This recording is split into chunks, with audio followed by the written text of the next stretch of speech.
Avant ton résultat, revenons quelques instants sur Jean-François Millet.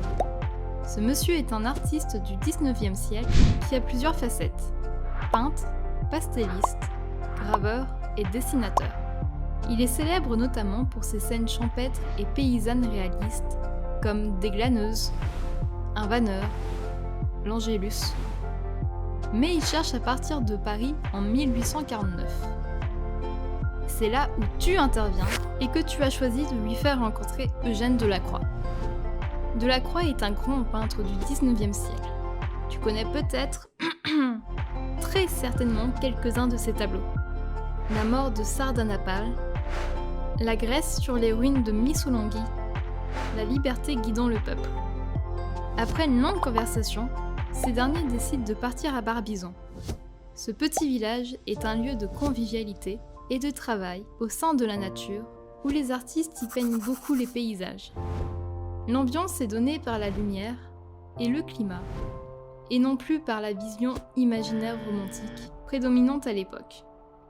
Bref, Barbizon, c'est LE nouvel Eldorado des peintres. Et tu as fait fort car avec ton choix, Delacroix se délaisse du romantisme alors qu'il est un pilier de ce courant. De plus, avec la popularité de ce dernier, beaucoup d'autres artistes décident de les suivre dans cet exode urbain.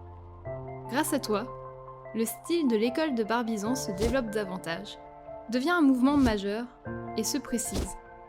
Au fil des années, les adeptes de ce mouvement commencent à varier le style et à exclure complètement les hommes et leur existence d'étoiles.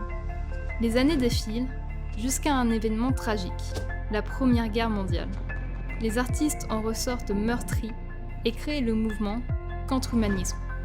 Un mouvement reprenant les bases de l'école de Barbizon, mais en montrant des paysages ravagés par l'homme.